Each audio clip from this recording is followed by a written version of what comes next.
Now to the rapidly deteriorating situation in Sudan, where 19 people have been killed and more than 100 injured in what's said to be the deadliest incident since war broke out in April.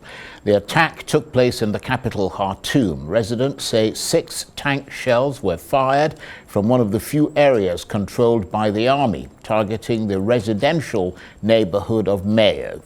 The sharp escalation in violence came just hours after ceasefire talks mediated by the US and Saudi Arabia collapsed.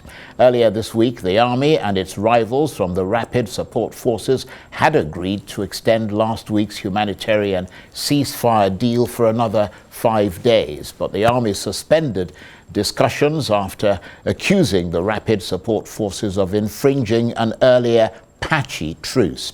This latest incident brings the official civilian death toll to nearly 900, though the real number is likely to be far higher.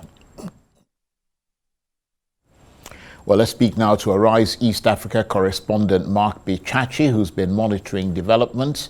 He joins me now live from Kenya's capital, Nairobi. Good to see you, Mark. Of course, so much of the violence in Sudan is taking place in urban areas such as Khartoum, which means that civilians are in constant danger. Tell us about this latest incident, which is said to be the deadliest involving civilians since the war broke out.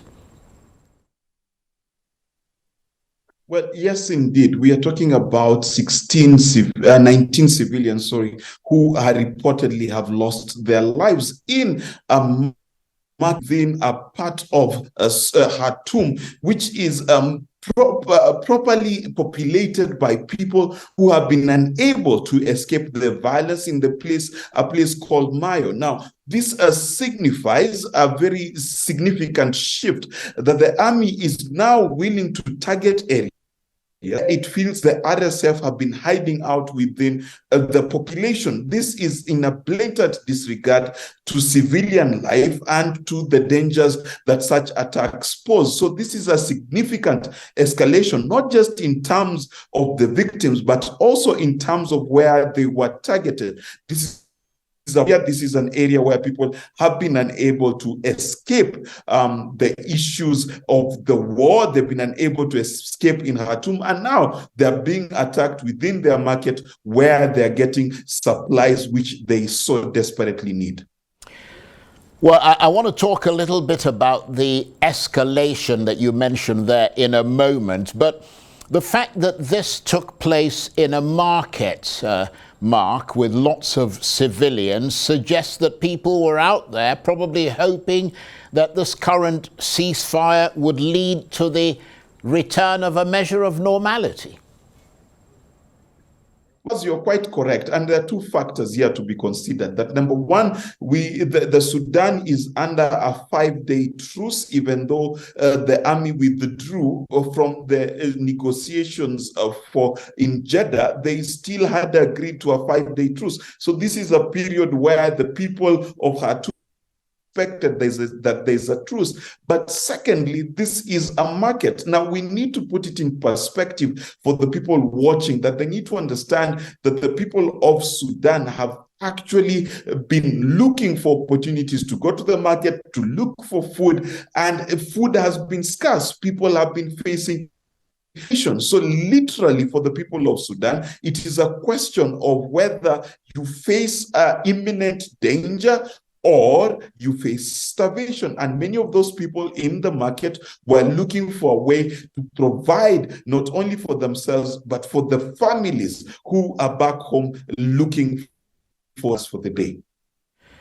And with talks no longer taking place between the Sudanese army and the Rapid Support Forces, you mentioned earlier, Mark, that it looks like the fighting is now escalating. I mean, because we've heard the army saying that they haven't been using their full force, but they might do so now.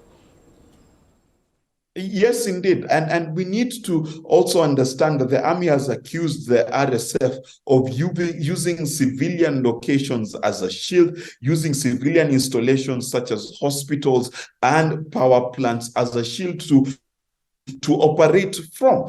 So the army targeting this market is for many a clear indication that the army is now willing to use excessive force in places where they deem the RSF to be hiding and using deadly force.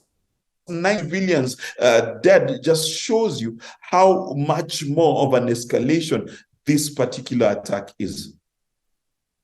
I mean, are the diplomatic efforts continuing, or have the Americans and the Saudis now given up? Well, in the most recent receiving is that two companies associated to the RSF and two companies associated to the army are under sanctions. And the State Department of the United States says that these are key financial flows for these two organizations, and they expect that they will, in effect, make sure that these two generals are not able to receive the resources they need to continue this slowly becoming a war of attrition. So the pressure from the United States has certainly increased. The African Union also gave out a statement this violence. So the pressure from the international community and different mediators is increasing. But what is different now is the United States has actually put sanctions upon institutions that are connected to the RSF and to the army of the Sudan. Mark, thanks very much indeed. Mark Bichachi is a Rise East Africa correspondent, and he was talking to me there from the Kenyan capital, Nairobi.